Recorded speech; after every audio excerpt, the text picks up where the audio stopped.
He was an ideal student first, athlete second. Young men, student first, athlete second. He excelled in school first. In school first, the things he did on the basketball court was a bonus. It's about education. Excel in class first, or you won't even be allowed on the field. You won't be allowed on the court. Be kind to people that's around you, because you never know who needs that kindness that day. It ain't about being a thug. It ain't about being a gangster. Toodles, you from the hood. You already know what it is. This the best place for you to be, where you at right now, because you can be in the hood with everybody else doing what they doing. It's about being great at something that greater than you. He wouldn't even know he had this much love. Love the people while they're here, man. Don't be an example later. Thank y'all for showing up, man. I appreciate it.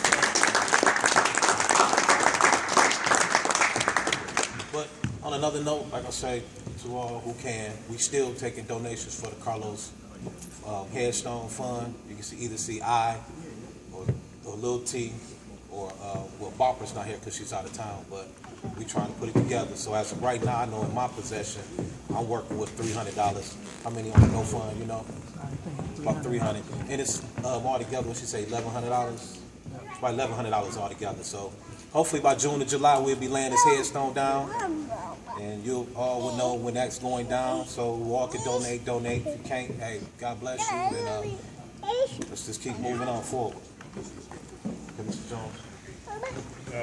63 years ago, in December of this year, this gymnasium will be 63 years old. Pershing High School played their first home game here against Cass Tech. I think Cass Tech beat Pershing. I don't know for sure. I shouldn't even say that because I don't know for sure. But anyway, Wayne State University used to play Saturday afternoon and Saturday night games in this gymnasium. A lot of people probably didn't even know that, did you? Okay, back in the day, when Pershing High School first opened up, they played most of their home games at Nolan Intermediate School. Then they switched over to Cleveland High School, Intermediate School, and played their basketball there. Now, we got a gymnasium named after Pershing Doughboy. We got a locker room named after Pershing. Got a number retired, Carlos number 42. I knew Carlos just as a basketball player, but I'm proud to say that I spent 15 minutes in Barksdale and introduced myself to his mother.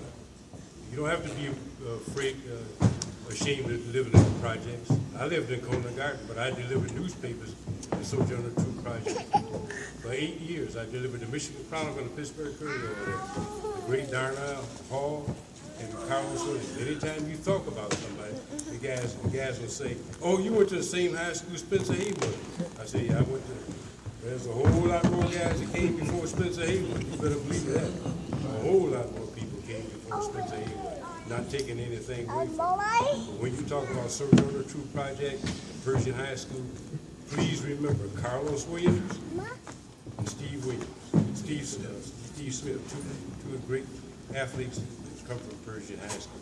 You have to remember that Pershing High School, little do you know that there are a lot of Caucasian people that graduated from this high school in the 30s, 40s, and 50s who still remember Pershing High School.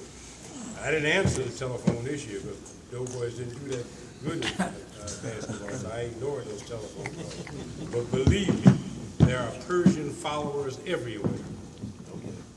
There's a young lady that graduated from Pershing High School in 1972 that used to be a member of the Anchorage, Alaska City Council. You didn't know that, did you? All right, anywhere you go, you talk about John J. Pershing High School, then you'll find somebody from Pershing High School, believe me. Now, there's a picture of a doughboy here in the locker room, and there's some basketballs in there. All you guys, when you get ready to come in and take a picture, take your hat off so the cameras can see your eyes, okay? So there's about 10 basketballs in there. I think I'll be able to get 10 people in the picture. Is that all right? All right. All right, let's give it up for Orlin Jones. Real quickly, I want to remind you all that the Pershing High School Alumni Association meeting is May the 3rd. Conley's right there. Wave, Miss Conley, for those who don't know. We know Miss Conley. Okay, and folks, we got to continue to be a part of the Alumni Association. It's $20 for membership annually, right? So let's make sure, I'm going to pay mine today. And I'm also going to donate. Let's not forget the purpose of this. The purpose of this is to get Carlos Williams a headstone on his grave so he can have some dignity out there at the cemetery so we can read that history. And I'll tell you, guys, I came to see Johnny. First thing I saw when he was either a sophomore or a junior, I saw him. I remember Twig, and I remember Willie. And I remember Los flying through there with the headband around his neck, right in this doggone gym. And I tell you, we got so much history. When you live out of state and you look in USA Today and you see Pershing's name, you stick your chest out. Because everybody in Florida knew who Pershing was, and everybody was in Minnesota knew who they were, and I didn't have to say a word. So thank you very much, folks, for coming out. We're going to tour this locker room. And young fellas, Carlos was a member of the National Honor Society. How many of y'all know what the NHS is? National Honor Society. Am I lying, Dre? You better find out what the National Honor Society is, okay? So you can be a part of it, okay, fellas? All right, God bless y'all. Let's go in the locker room and take some pictures. Thank you all for coming out.